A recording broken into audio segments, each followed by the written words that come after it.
Was it hot or was it a flop? We want answers! Camila Cabello C XOXO album might be one of the most misunderstood albums in pop history. This was an album that critically panned as a flop. This album was plagued with awkward promotion. This is the face of a woman who is stressed. Bad press and just really cringeworthy moments. Remember that purse?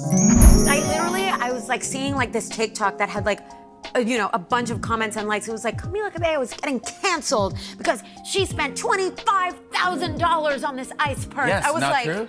Guys, it's water frozen.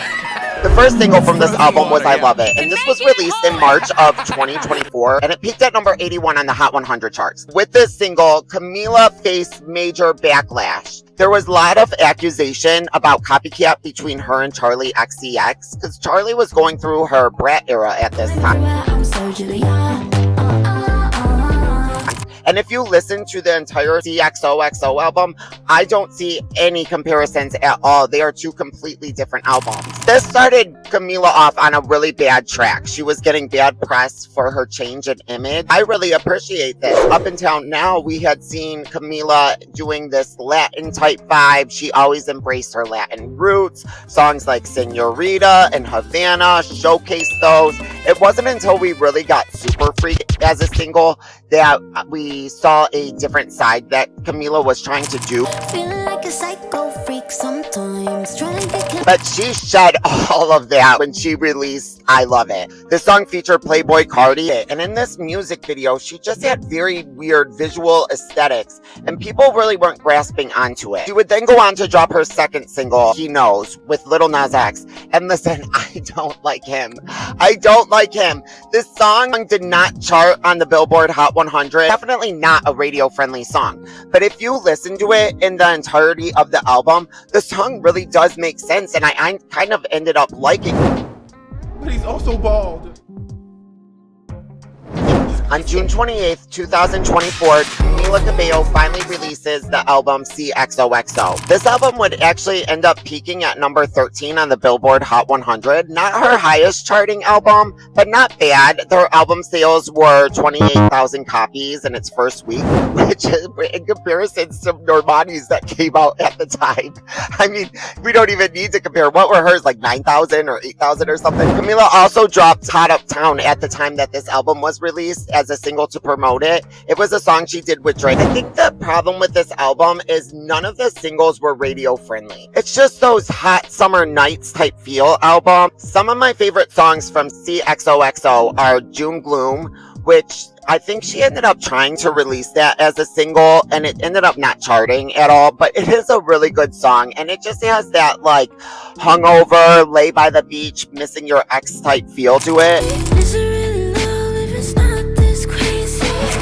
The song BOAT is also another one that was really good that I think got overlooked. One of the problems for this album, I think the singles that she did choose didn't resonate with fans. Maybe if she chose some of these other songs, it might have better results.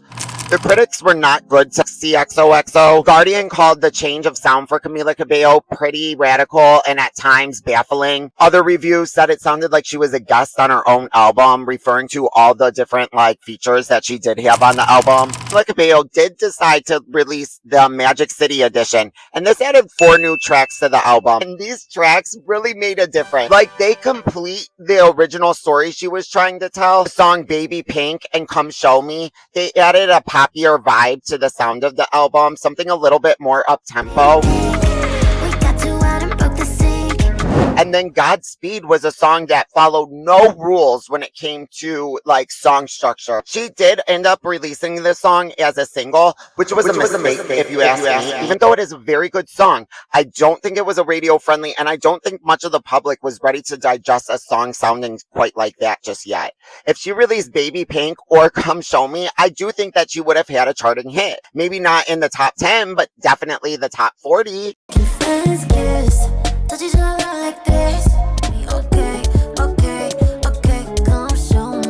songs like Chanel Number 5 really take on like just that Daisy summer vibe that Camila was going for on this album. Whoever made that meme of this song sounding like Gia from Real Housewives, you guys are an ass.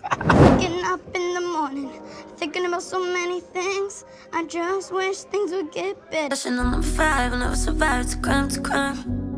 You watch when Camila's now on tour to promote her CXOXO album, and it looks like tickets are doing well, and the shows are like maybe not selling out, but getting pretty packed, it looks like to me. And the show's getting very good reviews. Everything that I've seen on TikTok went well. She did kind of have this little bit of a meltdown with when Fifth Harmony decided that they were getting back together.